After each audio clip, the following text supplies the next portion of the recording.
Dear students, पिछले lecture में मैंने आपको यह बताया था कि विभिन्न धर्मों में और धर्म दार्शनिकों, धर्मशास्त्रियों के विभिन्न दृष्टिकोणों को ध्यान में रखते हुए ईश्वर के बारे में अनेक प्रकार के सिद्धांत स्थापित हुए हैं। सर्वप्रथम ऐसे लोग जो ईश्वर के अस्तित्व में विश्वास करते हैं उन्हें ईश्वरवादी कहा जाता है। दे आर थीस्ट्स, और उनके मत को ईश्वरवाद या थीज्म की संज्ञा दी जाती है। ठीक इसके विपरीत बहुत सारे ऐसे दार्शनिक भी हैं या बहुत सारे सामान्य लोग भी हैं जो ईश्वर के अस्तित्व में विश्वास नहीं करते हैं, जैसे भौतिकवादी हैं, जड़वादी हैं, संदेहवादी हैं, अज्ञेयवादी हैं, प्रत्यक्षवादी हैं। ये ईश्वर के अस्तित्व को नहीं मानते हैं, तो उनके मत को अनीश्वरवाद या एथीज्म कहा जाता है। तो ईश्वर में विश्वास के आधार पर दो कोटियां बन जाती हैं, ईश्वरवाद और अनीश्वरवाद। इसके बाद जो ईश्वर के अस्तित्व में विश्वास रखने वाले हैं उनमें भी विभिन्न प्रकार के दृष्टिकोण हैं, उनमें भी मतभेद है। ईश्वर के स्वरूप के बारे में अलग अलग प्रकार के विचार हैं। जैसे कोई सगुण ईश्वर को मानता है, दूसरी ओर कोई निर्गुण ईश्वर को मानता है, कोई व्यक्तित्वपूर्ण ईश्वर को मानता है, कोई व्यक्तित्व रहित ईश्वर को मानता है, कोई ईश्वर को अंतर्यामी मानता है, घट घट व्यापी मानता है, हर कण कण में व्याप्त मानता है। अब बहुत सारे ऐसे दार्शनिक हैं, धर्मशास्त्री हैं जो ये मानते हैं कि ईश्वर जो है विश्वातीत है, विश्व से परे है, वो विश्व के अंदर सीमित नहीं है क्योंकि वो अनंत और असीमित है, इसलिए वो विश्व की सीमा से बाहर भी है। इस तरह हम देखते हैं कि जो अलग अलग प्रकार के हमारे दृष्टिकोण हैं ईश्वर के बारे में, उनको अनेक प्रकार के ईश्वर संबंधी सिद्धांतों में वर्गीकृत किया गया है, जिसका एक संक्षिप्त उल्लेख पिछले लेक्चर में मैंने आपको किया था। आज हम एक एक करके उन सिद्धांतों के मूलभूत विशेषताओं को जानते हैं और यह जानते हैं कि वे किस प्रकार के ईश्वर के स्वरूप को मानते हैं। तो सबसे पहले हम लेते हैं ईश्वरवाद या एकेश्वरवाद। जब हम ईश्वरवाद के आगे कोई विशेषण नहीं लगाते हैं तो सामान्यतया उसे एकेश्वरवाद माना जाता है, क्योंकि अगर हम ईश्वरवाद के पहले सर्व लगा दें तो सर्वेश्वरवाद हो जाएगा, अनेक लगा दें तो अनेकेश्वरवाद हो जाएगा, तटस्थ लगा दें तो तटस्थ ईश्वरवाद हो जाएगा। तो इस तरीके से ईश्वर के अलग अलग सिद्धांत प्रतिपादित किए जा सकते हैं और किए गए हैं। ईश्वरवाद के अंतर्गत अनेक प्रकार के धर्म में जो मान्यता है ईश्वर के बारे में, चाहे वो ईसाई धर्म हो, यहूदी धर्म हो, इस्लाम धर्म हो, हिंदू धर्म, ये सभी ईश्वरवादी धर्म कहलाते हैं। इन धर्मों में ईश्वर को सृष्टिकर्ता, पालनकर्ता और संहारकर्ता माना गया है। तो ईश्वरवाद में ईश्वर को सृष्टिकर्ता माना गया, सृष्टि का रचनाकार माना गया। सृष्टि जो है वो ईश्वर की रचना है। ये मान्यता कारणता के सिद्धांत पर आधारित है। कारणता का सिद्धांत एक वैज्ञानिक सिद्धांत है जिसमें यह मान लिया जाता है कि जो भी है उसका निश्चित रूप से कोई न कोई कारण अवश्य है। बिना कारण के किसी भी कार्य की उत्पत्ति संभव नहीं है। इसी के अंतर्गत ईश्वर को सृष्टि के या तो निमित्त कारण के रूप में या उपादान कारण के रूप में या निमित्त और उपादान दोनों ही कारण के रूप में ईश्वर को स्वीकार किया जाता है। ईश्वरवाद ईश्वर को आदि कारण के रूप में मानता है। कुछ ईश्वरवादी ऐसे भी हैं जो प्रकृति के अस्तित्व को मानते हैं, तो वे ईश्वर को केवल निमित्त कारण मानते हैं, जबकि दूसरे ईश्वरवादी ईश्वर को निमित्त और उपादान दोनों ही कारण के रूप में स्वीकार करते हैं। ईश्वरवादियों ने ईश्वर के जिस स्वरूप का उल्लेख किया है उसको देखते हुए हम कह सकते हैं कि ईश्वर सगुण है, अनेक प्रकार के गुणों से युक्त है। कौन से ईश्वर के गुण हो सकते हैं? तो ज्ञान की दृष्टि से अगर हम कहें तो अनंत ज्ञान से युक्त है। He has infinite knowledge, he has unlimited knowledge, और इसे हम ऑमनीसिएंट कहते हैं, सर्वज्ञ। गॉड इज ऑमनीसिएंट, सर्वज्ञ। शक्ति की दृष्टिकोण से कहें तो ईश्वर सर्वशक्तिमान है, इसको हम ऑमनीपोटेंट कहते हैं, सर्वशक्तिमान, ऑल पावरफुल। तो ऑल नोइंग, ऑल पावरफुल, और व्याप्ति की दृष्टि से, उसकी उपस्थिति और विद्यमानता की दृष्टि से अगर देखा जाए तो उसको हम ऑमनीकोजेंट कहते हैं, अर्थात सर्वव्यापी, ऑल परवेडिंग। तो all knowing, all powerful, all pervading, ये ईश्वर के स्वरूप के बारे में ईश्वरवादियों की धारणा है। इसी संबंध में ईश्वरवादियों ने माना है कि ईश्वर जो है वो दयालु है, कृपालु है, वो बेनिवोलेंट है, वह अपनी कृपा देता है, ग्रेसफुल। और विभिन्न धर्मों में जो भक्त हैं वो ईश्वर की कृपा प्राप्त करने के लिए ही विभिन्न प्रकार के प्रयास करते हैं, साधना करते हैं, ईश्वर को प्रसन्न करने की कोशिश करते हैं। तो वह दयालु है, वह कृपालु है। अस्तित्व की दृष्टि से देखा जाए तो वह आदि कारण है। God is the first cause. वह असीमित है, अनंत है, अपरिमित है, क्योंकि जब वो आदि कारण है, फर्स्ट काज है, इसका मतलब है कि वह उत्पत्ति और विनाश, क्रिएशन एंड डिस्ट्रक्शन की परिधि से बाहर है, इसीलिए वह अनंत है, इटर्नल, शाश्वत, अनकास्ड है, अपना कारण स्वयं है, वो सेल्फ कास्ट, इनफाइनाइट, अनंत, अनलिमिटेड, असीमित, बियॉन्ड कॉज एंड इफेक्ट, कारण और कार्य की परिधि से परे है। इसी तरीके से ईश्वरवाद के अंतर्गत ईश्वर को विश्वव्यापी माना जाता है, क्योंकि तभी ईश्वर हमें अपनी कृपा प्रदान कर पाएगा। भगवान और भक्त के बीच का जो संबंध है वह ईश्वरवाद के अंतर्गत प्रतिपादित किया गया है। तो धार्मिक दृष्टि से अगर देखा जाए तो ईश्वरवाद निश्चित रूप से एक बेहतर सिद्धांत है, क्योंकि यह भक्त की भावनाओं की संतुष्टि करता है।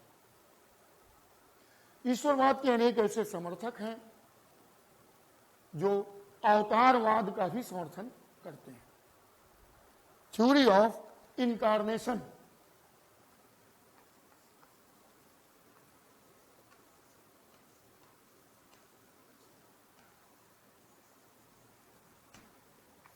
अवतारवाद, ये क्या है? अगर ये माना जाए कि ईश्वर समय समय पर इस पृथ्वी पर अवतरित होता है, जिसे हिंदू धर्म में भगवान राम, भगवान कृष्ण या और भी विष्णु के अवतारों का उल्लेख प्राप्त होता है, तो समय समय पर जब पृथ्वी पर संकट व्याप्त हो जाता है, अनेक प्रकार के जो है विपदाएं आ जाती हैं, अधर्म व्याप्त हो जाता है, अशांति व्याप्त होती है, तो ऐसे समय में ईश्वर अवतरित होता है और मानवता के कल्याण के लिए एक रोल मॉडल के रूप में कार्य करता है। वो ऐसे मूल्यों की स्थापना करता है जो हमारे लिए अनुकरणीय होते हैं और हम अनवरत लगातार उन मूल्यों के आधार पर पारंपरिक नियमों का पालन करते हैं और वो परंपरा का अंग बन जाते हैं, चाहे वो भगवान राम की परंपरा हो या कृष्ण की परंपरा हो या शक्ति की देवी की परंपरा हो, भगवान शिव की परंपरा हो।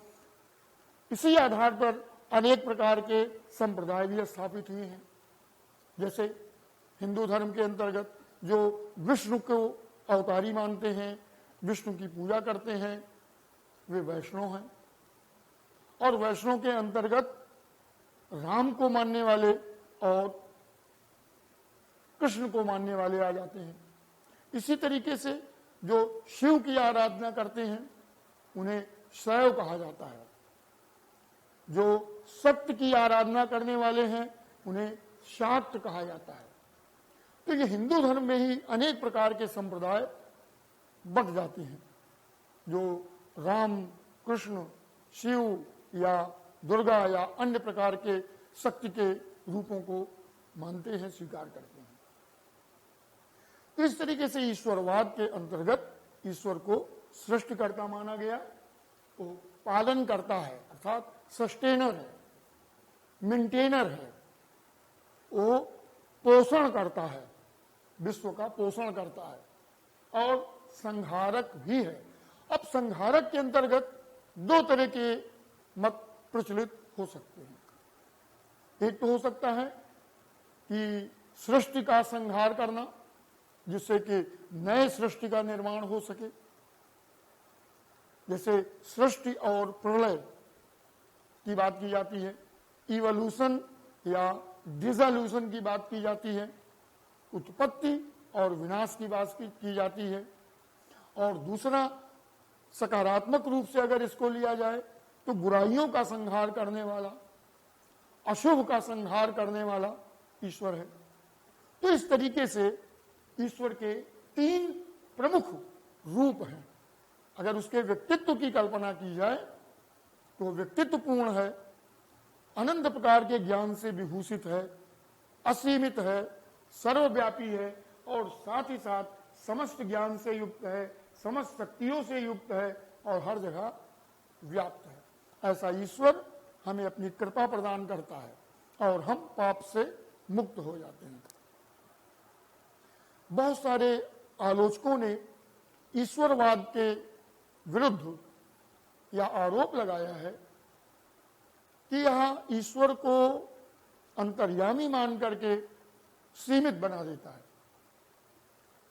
दूसरा यह है कि यदि ईश्वर विश्व के कार्यों में हस्तक्षेप करता है तो उसकी पूर्णता, अनंतता, असीमितता और अपरिमितता प्रभावित होती है। एक परफेक्ट गॉड जो पूर्ण है, जिसके पास सर्व ज्ञान है, उसने कैसे विश्व को बनाया है जहां पर इतनी बुराइयां हैं, जहां पर इतना अशुभ है, जहां पर लोग तरह तरह के कष्ट से जूझते रहते हैं। तो धर्म दर्शन में या कुछ धर्मों में अशुभ की समस्या एक महत्वपूर्ण समस्या के रूप में हमारे सामने आती है। ये समस्या विशेष रूप से तब और महत्वपूर्ण हो जाती है जब हम ईश्वर को सृष्टिकर्ता मानते हैं, ईश्वर को शुभ मानते हैं, ईश्वर को पूर्ण मानते हैं। तो प्रश्न ये उठता है कि ऐसे ईश्वर के द्वारा बनाए गए विश्व में अशुभ कहां से आ गया, इविल कहां से आ गई, बुराइयां कहां से आ गई? इसका समाधान अनेक ईश्वरवादियों ने करने का प्रयास किया है, लेकिन उसमें उन्हें बहुत सफलता नहीं प्राप्त हुई है। इसके बाद हम आते हैं ईश्वर संबंधी जो दूसरा सिद्धांत है, जिसको हम देववाद या तटस्थ ईश्वरवाद के नाम से जानते हैं।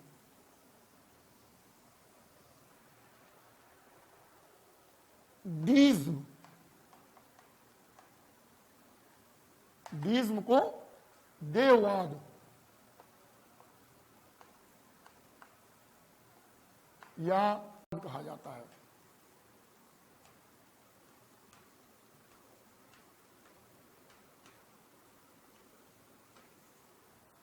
अगर हम इस तटस्थ ईश्वरवाद शब्द का विश्लेषण करें तो ईश्वर के बारे में स्पष्ट हो जाता है कि ईश्वर कैसा है? वो तटस्थ है, न्यूट्रल, इनडिफरेंट। किससे तटस्थ है? तो उत्तर है सृष्टि से तटस्थ है, अर्थात वो सृष्टि के कार्यों में हस्तक्षेप नहीं करता है। उसने एक काल विशेष में विश्व की रचना की और उसके बाद विश्व को छोड़ दिया, एक सिस्टम स्थापित कर दिया, क्योंकि वो कंट्रोलर है, ऑर्गेनाइजर है, अनंत है, असीमित है, पूर्ण है, ये सब है। जो ईश्वरवादी मानते हैं उसको तटस्थ ईश्वरवादी भी मानते हैं।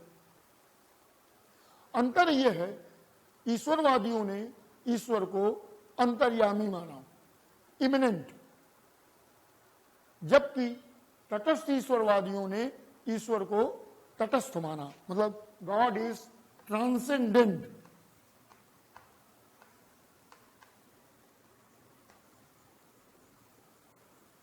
विश्वातीत। ईश्वर विश्व से परे है।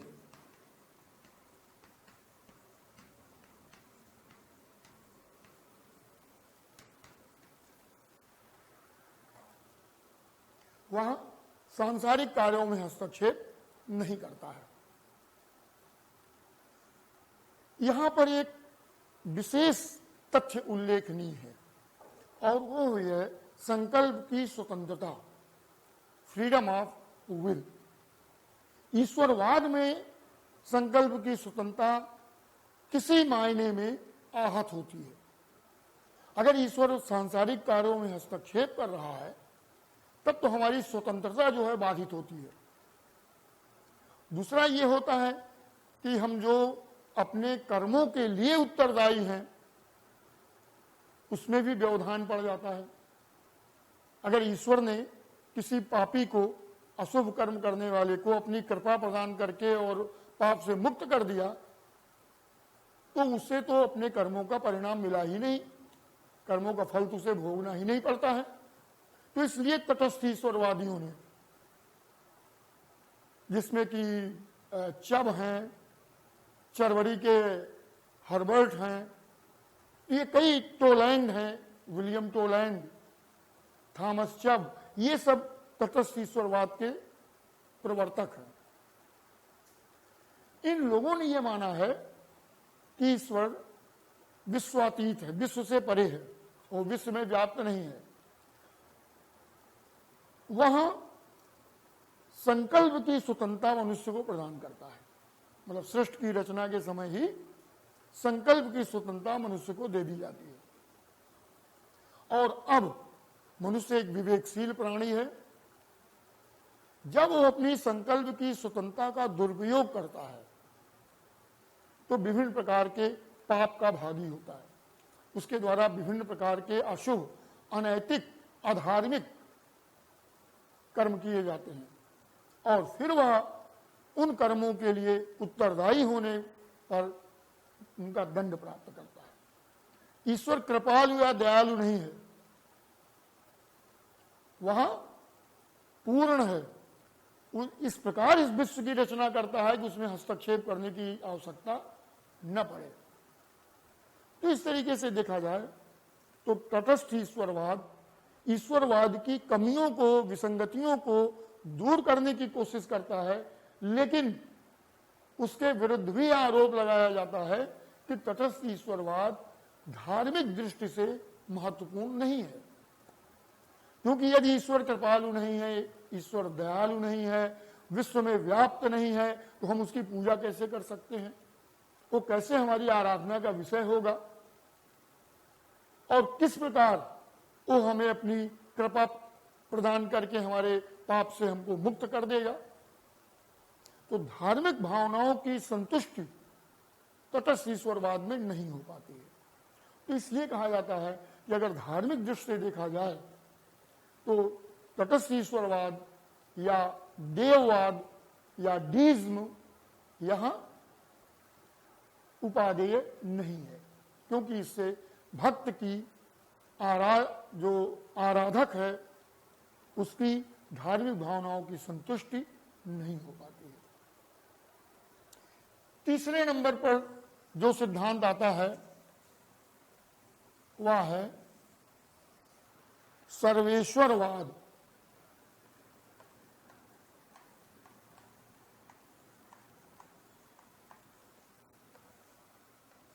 जिसको अंग्रेजी में एंथीज्म कहते हैं।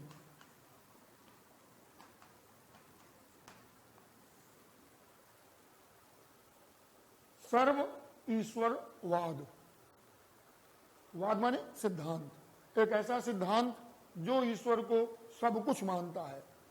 सर्व, पैन का मतलब है all, theism stands for God, तो ऑल इज गॉड, सब कुछ ईश्वर है। ऑल क्या है? World, totality of all realities, जो कुछ भी है इस विश्व में वो ऑल के द्वारा व्यक्त किया जा रहा है। तो अगर ऑल की जगह हम वर्ल्ड रख दें तो सर्वेश्वरवाद की मान्यता क्या हो गई? World is God. दूसरी बात, सर्वेश्वरवाद गॉड और वर्ल्ड में क्रिएटर और क्रिएटेड के संबंध को नहीं मानता, क्योंकि यदि हम क्रिएटर और क्रिएटेड के संबंध को मानेंगे, इनको काज और इफेक्ट के रूप में मानेंगे, तो हमको दो प्रकार की रियलिटीज को मानना पड़ेगा। तब वर्ल्ड जो है वो सेपरेट हो जाएगा क्रिएटर से, विश्व जो है वो ईश्वर से परे हो जाएगा, हट जाएगा, क्रिएटेड के रूप में रहेगा।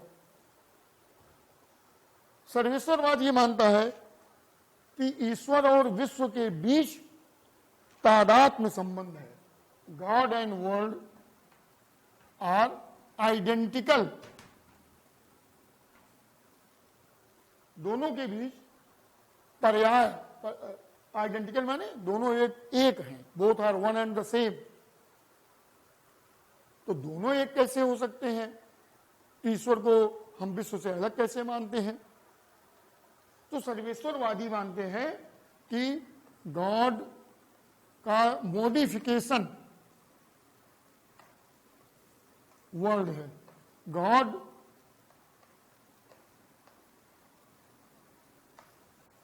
modifies himself into the form of the world। ईश्वर विश्व के रूप में अपने को अभिव्यक्त करता है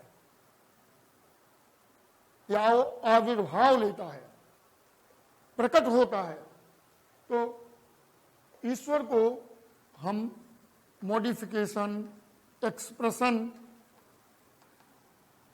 transformation,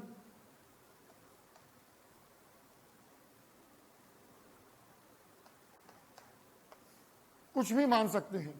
Ishwar transforms himself, expresses himself into the form of the world.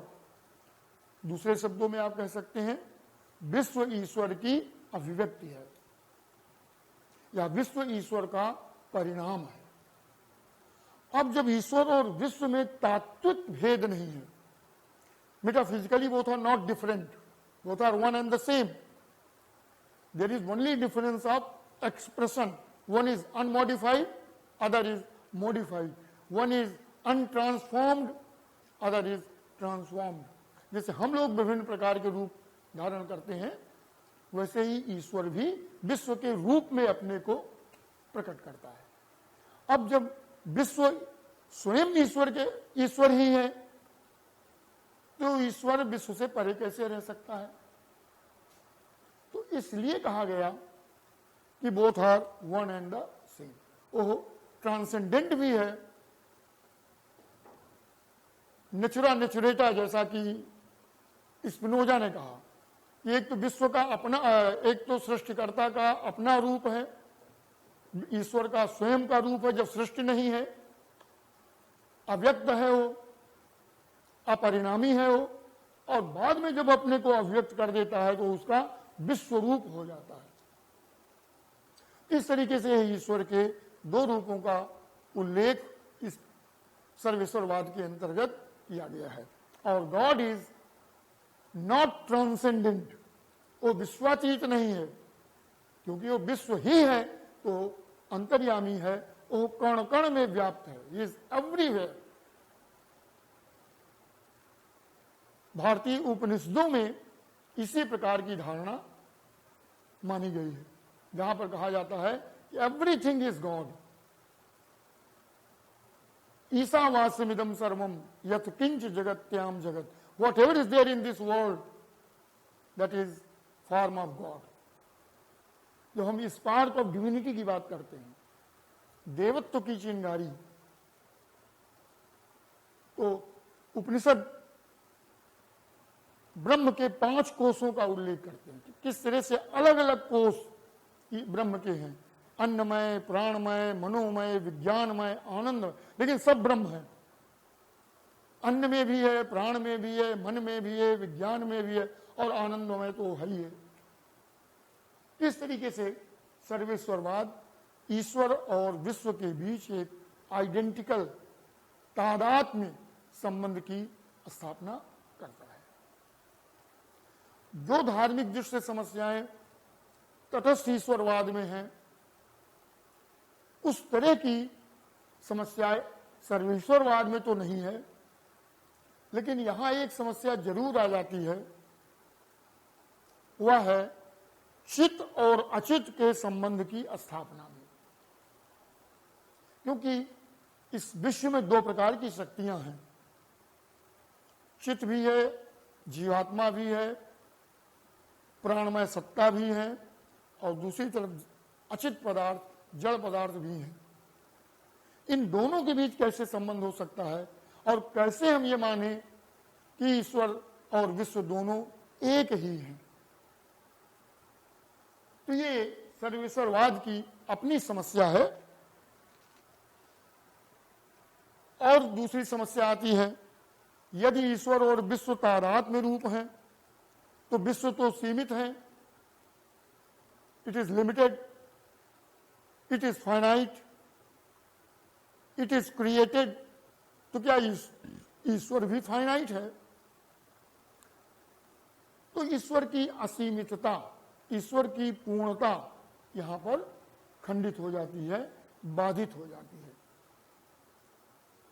तो ईश्वर को हम जब विश्व की सीमाओं में जकड़ लेते हैं, तो उसका जो परफेक्शन है, उसका जो इनफाइनाइट स्वरूप है, वो प्रभावित होता है।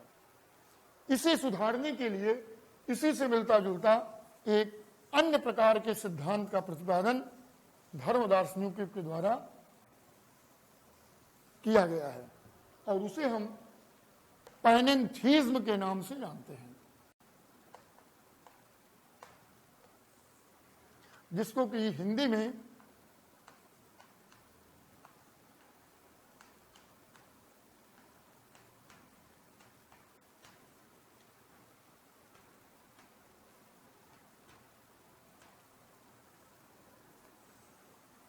उच्चारण में थोड़ा डिफिकल्ट होगा, निमित्तोपादानेश्वरवाद। अब यहां आप आइए, पैन, अभी हमने बताया था कि पैन का मतलब होता है आल। इन जो लगा हुआ है वो है इन, तो आल इज इन थीज्म हो गया God, all is in God. अब दोनों का डिफरेंस देखिए, वहां था ऑल इज गॉड और यहां आ गया ऑल इज इन गॉड, अर्थात सब कुछ ईश्वर में है। इसका संकेत क्या हो रहा है कि अगर ऑल वर्ल्ड है तो वर्ल्ड इज इन गॉड। ईश्वर का जो व्यक्तित्व है, ईश्वर का जो स्वरूप है, उसमें विश्व समाहित है। लेकिन इससे यह नहीं स्पष्ट हो रहा है कि ईश्वर विश्व से परे भी है। तो इसे पैनेंथीज्म के अंतर्गत स्पष्ट किया गया कि गॉड जो है वो ट्रांसेंडेंट भी है, अर्थात विश्वातीत भी है और इमिनेंट भी है, विश्वव्यापी।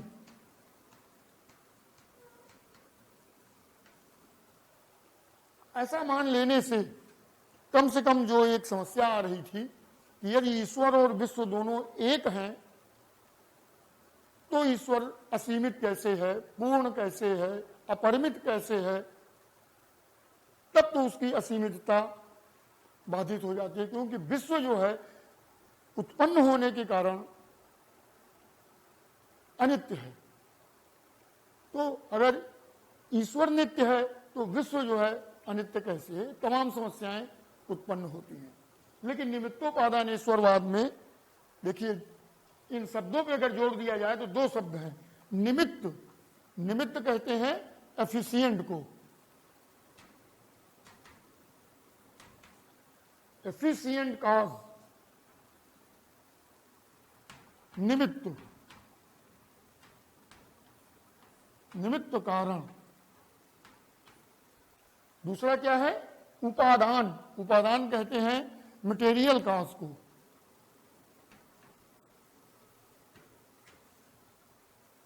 उपादान कारण।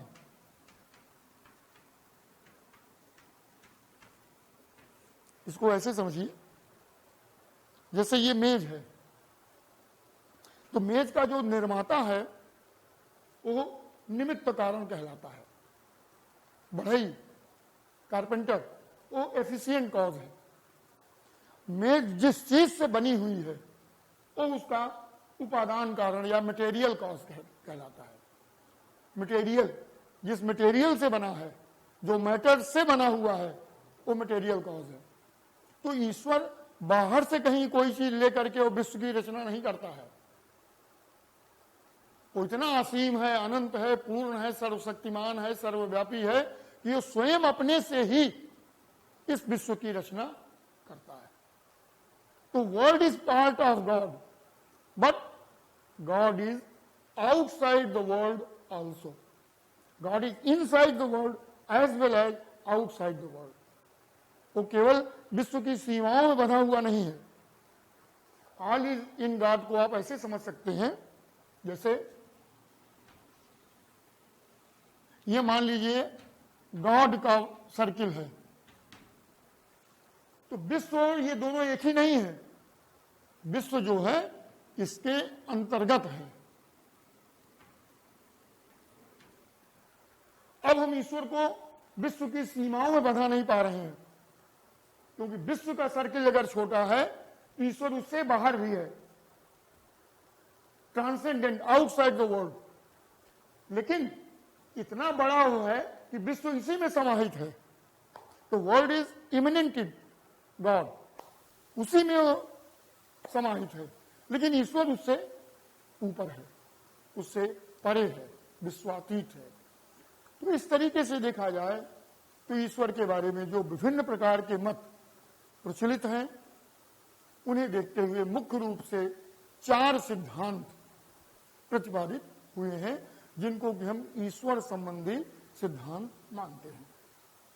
उनमें से पहला ईश्वरवाद या एकेश्वरवाद है, थीज्म या मोनोथीज्म है। दूसरा है जिसको कि हम डीज्म कहते हैं, देववाद, ट्रांसेंडेंट ईश्वर जिसमें माना गया है। तीसरा है सर्वेश्वरवाद या पैंथीज्म, और चौथा है निमित्तोपादान ईश्वरवाद या पैनेंथीज्म। बस, धन्यवाद।